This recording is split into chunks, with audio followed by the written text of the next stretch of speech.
Assalamualaikum warahmatullahi wabarakatuh. Perkenalkan, nama saya Suci Komariah dengan NIM 1302624033 akan menjelaskan proyek UAS mata kuliah landasan pendidikan dengan topik pembahasan dimensi esensi manusia, subtopik pembahasan dimensi keberagaman dan dimensi kognitif dengan dosen pengampu Dr. Insinyur Vina Serepina MM. Ringkasan materi, dimensi esensi manusia mencerminkan kompleksitas yang membentuk keberadaan individu, meliputi keunikan pribadi atau keindividualan, kebutuhan akan hubungan sosial atau kesosialan, panduan nilai moral atau kesusilaan, penghargaan terhadap perbedaan atau keberagaman, dan kemampuan berpikir serta belajar atau kognitif.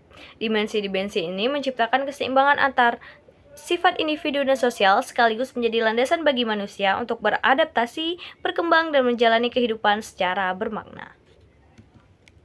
Learning outcome. 1. Mengerti definisi dimensi esensi manusia. Yang kedua, menjelaskan dimensi esensi manusia. Yang ketiga, memahami pentingnya dimensi esensi manusia. Dan yang terakhir, dapat mengklasifikasi macam-macam dimensi esensi manusia. Subtopik pertama yaitu dimensi keberagaman. Keberagaman di dalam kehidupan individu berperan sebagai suatu sistem nilai mengenai aturan-aturan tertentu. Dilihat secara umum bahwa aturan-aturan tersebut menjadi pedoman untuk bersikap dan bertingkah laku. Dalam dunia pendidikan, dimensi keberagaman perlu dipahami oleh guru dan peserta didik. Dimensi keberagaman adalah salah satu hal yang memahami hakikat manusia. Ini mencakup berbagai dimensi seperti fisik, emosi, intelektual, sosial, dan spiritual. Lini saling terkait dan membentuk keseluruhan identitas seseorang. Aspek-aspek yang mendukung perkembangan kemampuan memahami individu. Yang pertama, memahami bahwa setiap individu memiliki dimensi esensi yang unik untuk lebih menghargai dan menerima perbedaan. Yang kedua, memahami bahwa setiap orang memiliki perspektif yang berbeda yang dapat membangun hubungan yang lebih baik. Dan yang terakhir, keberagaman pemikiran dan pengalaman yang dapat mendorong munculnya ide-ide baru dan solusi inovatif. Faktor-faktor pendorong yang mempengaruhi dimensi keberagaman. Yang pertama, faktor biologis, yaitu dari genetik dari setiap individu, evolusi yang menghasilkan variasi genetik yang luas, kondisi lingkungan atau iklim dan geografi. Yang kedua, ada faktor seni budaya, norma, budaya-budaya yang membentuk cara berpikir dan memandang dunia. Dan yang ketiga, ada faktor sosial ekonomi, mempengaruhi mengakses pendidikan, kesehatan, dan peluang lainnya. Yang keempat, ada media massa, yaitu membentuk opini-opini publik, nilai-nilai, dan perilaku individu. Dan yang terakhir ada faktor agama, yaitu memberi kerangka nilai yang menjadi identitas kelompok sosial. Pengembangan dimensi keberagaman menjadi tujuan inti yang harus dicapai di dalam pendidikan. Hal ini dikarenakan pada dasarnya tujuan pendidikan Indonesia yang teraplikasikan dalam kehidupan sehari-hari. Yang kedua, subtopik kedua, dimensi kognitif. Dimensi kognitif adalah salah satu aspek fundamental yang merujuk pada segala sesuatu yang berkaitan dengan pikiran, mental, dan kemampuan intelektual manusia, yang mencakup berbagai aspek, mulai cara kita memperoleh informasi, memprosesnya, hingga mengambil keputusan. Dimensi kognitif adalah salah satu dimensi hasil belajar yang dijelaskan dalam taksonomi Bloom. Taksonomi Bloom ini pertama kali dikemukakan oleh Benjamin S. Bloom pada tahun 1956. Dimensi kognitif berfungsi sebagai kerangka untuk menentukan tujuan pembelajaran, merancang penilaian, serta kurikulum. Kognitif adalah istilah yang digunakan oleh para psikolog untuk menjelaskan segala aktivitas mental yang berhubungan antara persepsi, pikiran, ingatan, dan pengolahan informasi. Aspek-aspek yang membentuk pengembangan pada pemikiran yaitu 1. Memungkinkan manusia beradaptasi dengan lingkungan yang berbeda. Yang kedua, dasar kreativitas dan inovasi. Yang ketiga, memungkinkan kita berinteraksi dengan orang lain secara efektif. Dan yang terakhir, mengembangkan kemampuan untuk mencapai potensi penuh kita.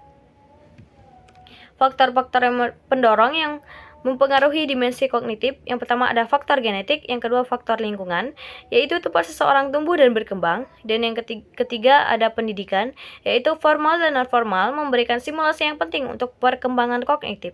Dan yang terakhir ada faktor pengalaman, dengan banyaknya pengalaman hidup akan memperkaya kemampuan kognitif. Studi kasus, yaitu toleransi antar umat beragama di kalangan siswa. Latar belakang. Toleransi beragama adalah sikap saling menghormati dan saling menghargai antar penganut agama yang berbeda. Secara psikologi siswa, sekolah menengah atas adalah individu yang berada pada masa remaja, di mana pada masa tersebut dikenal dengan masa yang penuh pancaroba. Remaja cenderung bersifat progresif dan ingin terus mencoba dan berubah. Secara ilmu psikologi, siswa yang pada umumnya berumur dari 15-17 tahun yang tergolong dalam masa remaja awal, biasanya masih memiliki sikap ikut-ikutan menjadi salah satu sikap positif yang terbentuk dalam sikap tenggang rasa. Sikap ingin tahu yang muncul pada siswa dapat memotivasi siswa untuk menjalin hubungan dengan teman-teman lain yang seagama ataupun beda agama. Input masalah. Yang pertama, bagaimana bentuk toleransi antar umat beragama di lingkungan sekolah? Yang kedua, bagaimana sikap dan keberagaman antar umat beragama yang diterapkan dalam lingkungan sekolah?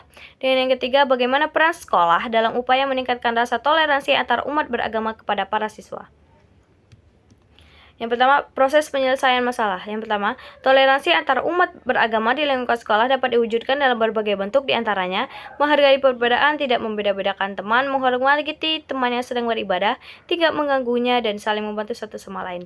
Yang kedua, sikap keberagaman antar umat beragama dapat diterapkan dalam lingkungan sekolah dengan cara memberikan hak setiap orang, yaitu pemberian fasilitas dan pembinaan kepada warga sekolah dalam melakukan kegiatan keagamaan, saling menjaga dan tidak mengganggu, berpandangan positif terhadap suatu perbedaan, dan saling berempati satu sama lain.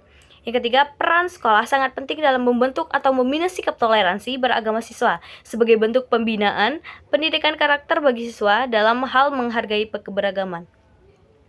Menghargai keberagaman berarti menunjukkan sikap hormat terhadap berbagai hal yang berbentuk fisik, sifat, adat, budaya, suku, dan agama. Output masalah. Membentuk toleransi melalui lingkungan sekolah harus terus digalakkan di era ini karena sikap toleransi dapat memberi pengaruh terhadap cara berpikir, bersikap, dan bertingkah laku. Toleransi yang telah menjadi ciri bangsa Indonesia menjadi program pemerintah pada masa Orde Baru dirasakan menurun selama era reformasi ini. Pendidikan sekolah wajib mengajarkan dan membiasakan siswa untuk bekerja dan bertindak toleransi. Peran sekolah merupakan yang payung terpenting untuk menanamkan toleransi sosial pada siswa. Di sini siswa diajarkan bagaimana bersikap terhadap berbagai perbedaan yang ada di sekitar kita. Feedback masalah. Pendidikan dalam hal toleransi antar sesama juga memegang bentuk peranan yang sangat penting karena pendidikan menciptakan manusia yang berpikir kritis dan merenungkan apa yang diucapkan, dipikirkan, dan dilakukannya.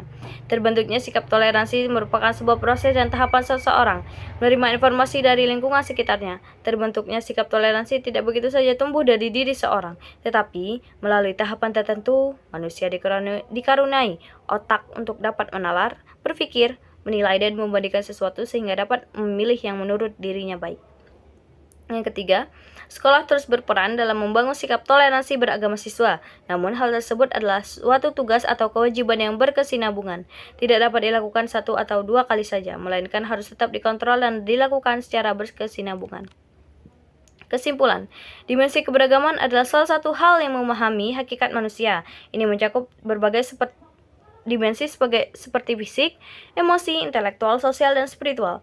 Lini saling terkait yang membentuk keseluruhan identitas seseorang. Dimensi kognitif adalah salah satu aspek fundamental yang merujuk pada segala sesuatu yang berkaitan dengan pikiran, mental, dan kemampuan intelektual manusia, yang mencakup berbagai aspek mulai cara kita memperoleh informasi, memprosesnya, hingga mengambil keputusan. Daftar pustaka. Terima kasih. Wassalamualaikum warahmatullahi wabarakatuh.